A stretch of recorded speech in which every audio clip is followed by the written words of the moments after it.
Hello everyone, I am HAMID Abike, and on this video I'll be talking about child abuse and its effect in our society today. Firstly, what is child abuse?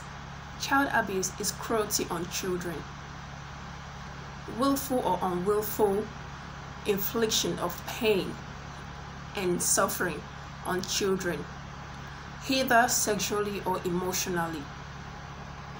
Well, prior to the time, child abuse is usually referred to as physical violence, but due to the extended scenes that occurred of recent, we get to find out that child abuse is not only physical, neither is it only sexually.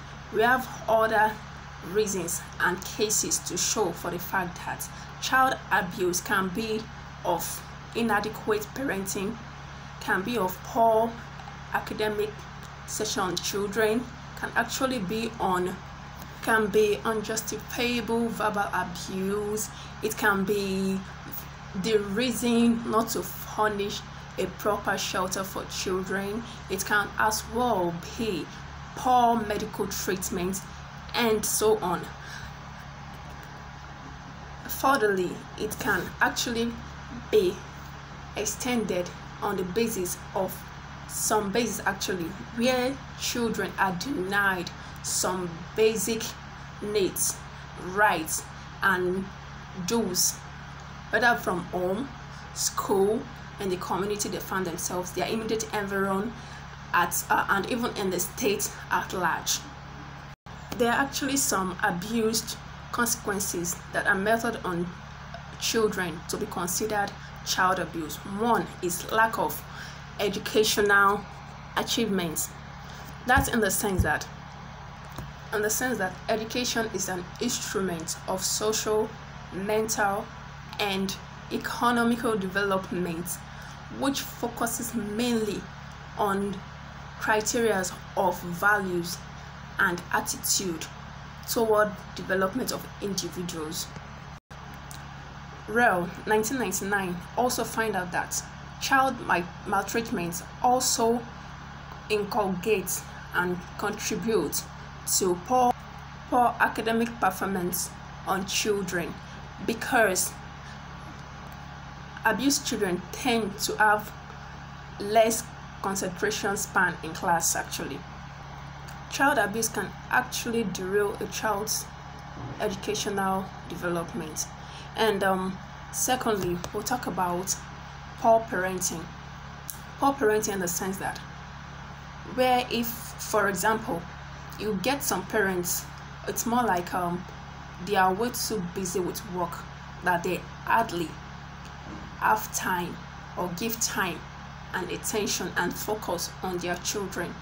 And secondly, you get poor parental issues on another level, like the one I've actually witnessed. It's something of a child that is being put under the care of a stepmom after the mother actually dies, and this new mom feels, oh, after all, I'm not a biological mother, I'm not the one who give birth to you, so please, my hard work, my hard-earned money is just for my own biological child.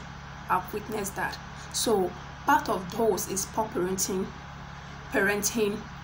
causing, which actually lead to child abuse.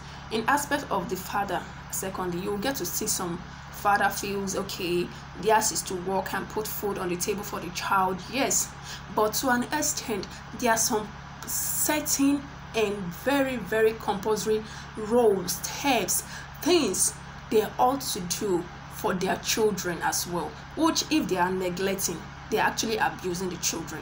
They are abusing such child by not giving that child accurate need, whether from the home. And if we talk about child abuse from school, we have some teachers where instead of them to actually make a child understand, like in total, in the sense that maybe a child is finding it difficult to actually follow suit a particular topic or subject, and you get to see some teachers, and instead of explaining to the best understanding of a child, they run abuses.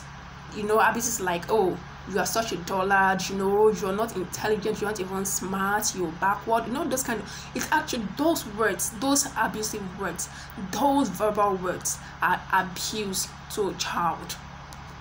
Well, as it is, I believe at this point, individuals, grown-up individuals precisely, should get to understand and know that children actually belong to a group.